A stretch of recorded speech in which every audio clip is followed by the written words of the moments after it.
My name is Laurie, excuse me, and I have been attending Capital Services since November 2022. Unitarian Universalists talk easily about life and death, and especially about good death. But my story of my husband is not about a good death. And I'm going to talk about his sudden death. My reasons for telling you this story are because I think it is important to encourage all of you to fill out your health directives. Make sure you have a will and consider pre-arranging your will and, your burial and your memorial plans. I also feel that sharing my story will help me with my ongoing grief. I ask you to take care of yourself as we speak on this subject. If you need to get up and walk away to the kitchen or outside for a while, please do that. As we say at Pebble Time, a grief is shared and a grief divided. So here is the story of Jamie and me. In 1972, after business college, I was working for the Manitoba government and living with my aunt and uncle in Winnipeg.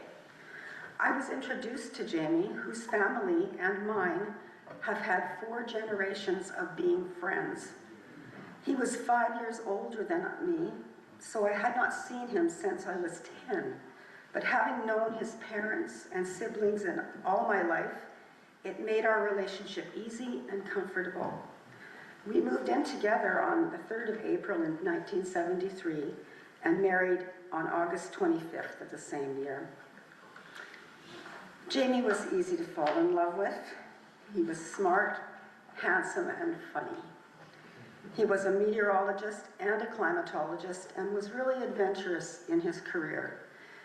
He loved nature and animals, especially dogs. He was generous with his time, being helpful to our friends and neighbors and family. 2 days after our wedding, we flew to Ottawa for Jamie to take a 3-month course. That was our honeymoon. In the summer of 1974, we moved to Churchill, Manitoba for Jamie's work. And then in 1975, we moved to Yellowknife, and then in 78 to Whitehorse, where our girls were born. Our dream to live on Vancouver Island took another 16 years. Another 16 years after stints in Calgary and Vancouver. We moved to the island in 1994. Jamie retired in 2005 after 11 years as the manager of the weather office. And I continued to work until December of 2018, but we started traveling the world in 2005. Jamie enjoyed his retirement and spent working most of his time on our beautiful yard and with his beloved dog, Niblet. Life was good. On January 12th, 2020, we had to say goodbye to our 15-year-old Cairn Terrier, and Niblet was Jamie's shadow. They adored each other, and Jamie was heartbroken to lose him. On the 12th of February, I moved my mom into a private long-term care home in Sydney, and a month later, COVID restrictions locked down her building, and I was not able to visit her. That was very, very hard for me. Jamie and I had lived in Sydney in our lovely little home on a cul-de-sac for 26 years. Every morning at 7:30, Jamie went downstairs to his daily ritual of bringing in the newspaper and turning on the cappuccino maker while I showered. He would come upstairs and open his housecoat, and I would wrap my arms around him, and we would kiss and hug and say, "I love you," every morning before he showered. On the 3rd of April, he went into the bathroom and shut the door as I got dressed and started making the bed. Suddenly, I could hear him struggling for air. I opened the bathroom door, and he was looking pale and very distressed, trying to catch his breath. I told him to lie down on the bed, and I called 911. And I was on the phone when he extended his arms up as if he was reaching for something or someone. He experienced a vasovagal episode and lost consciousness. I started doing CPR, but the first responders were so hypervigilant because of COVID, it took 40 minutes for them to gear up and arrive at our home, even though the drive was less than 10 minutes. During that wait, I had to pull him off the bed in order to start CPR. I had a difficult time trying to get him on the floor without hitting his head. The 911 operators stayed on the phone until the responders arrived, but I became very frantic after 30 minutes of not hearing the sirens. I was not able to sustain the compressions. Jamie had not taken a breath in half an hour.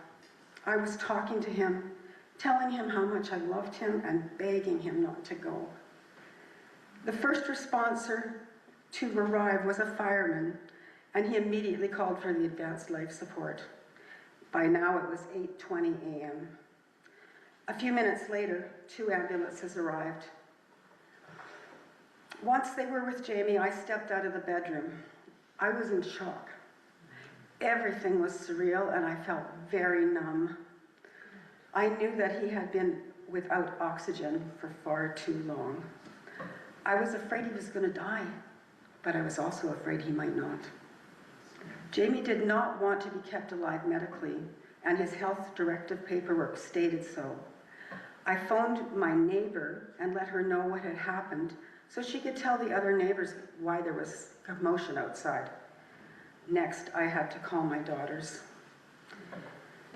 It took a number of attempts to get a pulse with the defibrillator, but once they got a pulse, after about an hour to stabilize him, they took him to the Royal Jubilee, and I went in the other ambulance following him.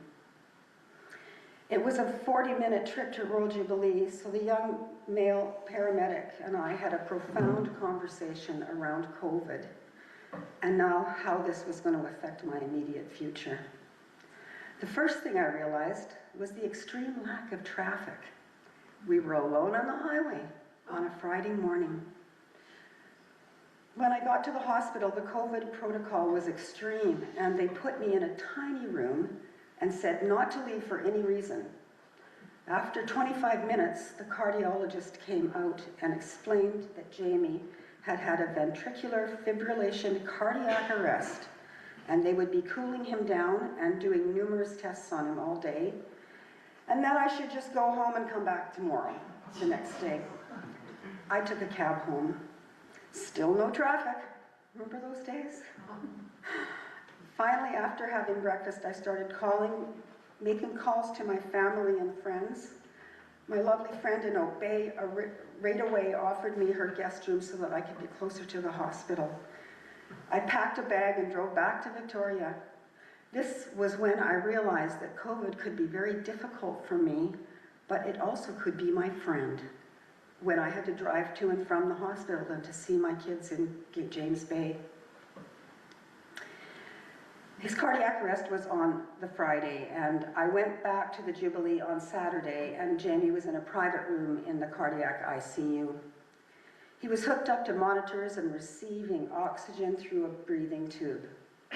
The wonderful nurses and the kind cardiologist explained that it was protocol to keep the patient alive for 72 hours to be sure there's no activity in the brain. The nurses tested his reflexes regularly, but he failed all the procedures, including the gag reflex, so I knew he was not coming back. That evening, my eldest daughter, Joanna, came to Sydney to stay with me. She worked from home and was wonderful company for me. My younger daughter, Julia, sent us ready-to-eat dinner kits delivered to the house for a month. The next day, on the Saturday, I drove to the hospital with my 2 daughters, hoping that because of the situation, they would be able to see their dad and say goodbye. The hospital allowed Julia to come and see Jamie because she is a dialysis nurse and the staff knew her. But COVID restrictions prevented Joanna from seeing her father. The medical team suggested Joanna could stay in the car in the parkade. I was shocked that they were so adamant. So I drove Joanna back to Sydney and then returned again to the hospital. Julia was with me and was very familiar with the life supports procedures, and she really helped me to understand the situation and what the outcome was going to be. We sat with Jamie, held his hands, stroked his face, kissed his cheeks, and told him all about the wonderful journeys he had taken and how much we loved him. When the girls were little, Jamie would read to them every night, especially Dr. Seuss books. Their favorite was Oh, the Places You'll Go, because it was all about the weather and travel, Jamie's favorite things. When I reminded Julia that, she quickly downloaded the audiobook recited by John Cleese, and we played it, hoping somehow he would hear it. Those 7 minutes gave us a beautiful memory that we really needed both that day. Julie and I were back again Sunday and spent time with him knowing that he was never going to be coming home. Before we left the cardiac unit, the cardiologist came to Jamie's room without a mask or gloves or a white coat. He put his arms around me and just held me. Then he told me that Jamie's brain had irreversible damage. He thanked me for being so brave and showing realistic expectations for the outcome. He said the hardest part of his job is not the patient, but the families who do not accept the reality of the situation. I went to bed that night knowing that the next day would be our last day with him and thinking about everything I was going to be doing alone forever. Because of COVID, I was not able to have a funeral or even have my siblings or my dear friends to come from elsewhere to visit. I decided that night that I would honor him by keeping our beautiful gardens as if he were there. The next day, Monday morning came, and Julie and I went to the hospital for the last time, but they would only allow me upstairs this time. The nurses had taken out all of the tubes except for the ventilator.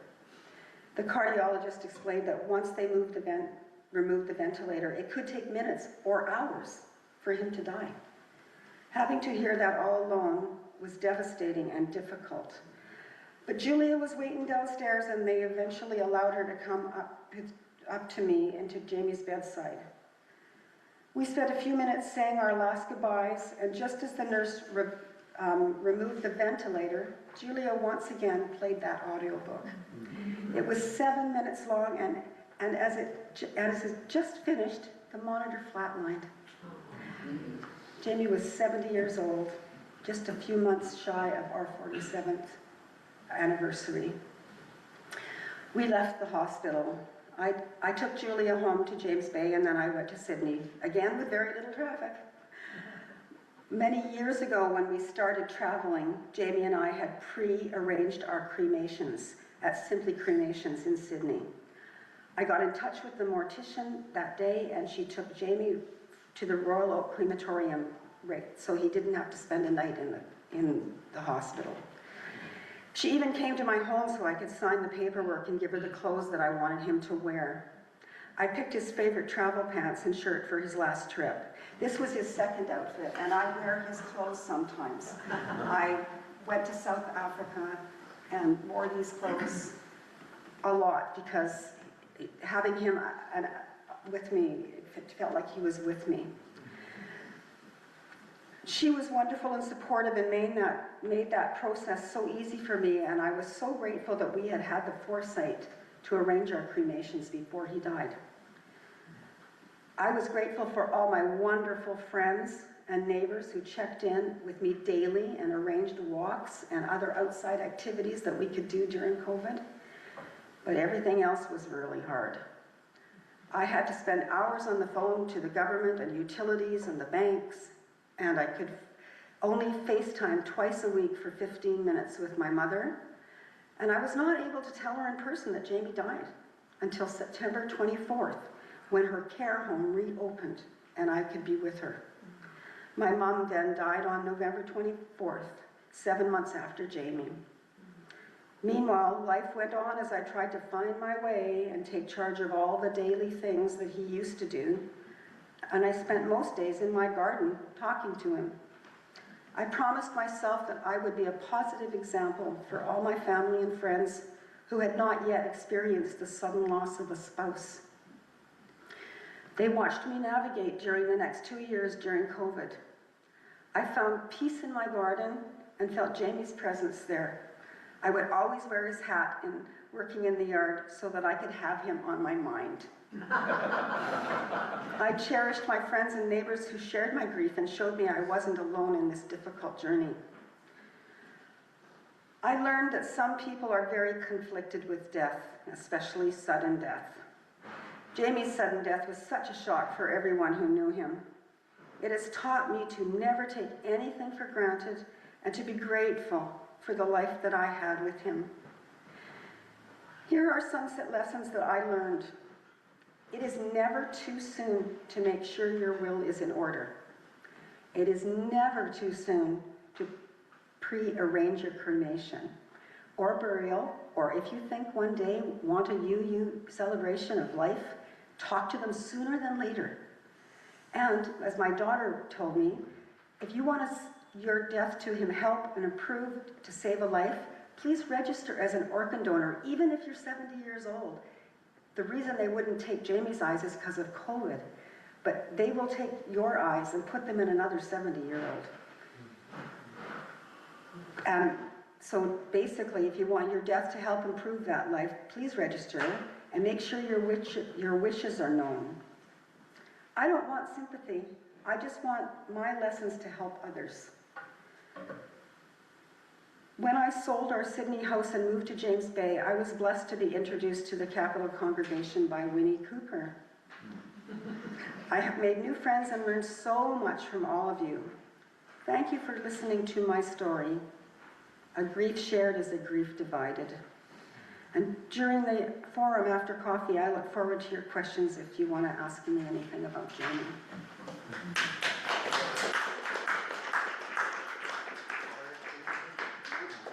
Is that you?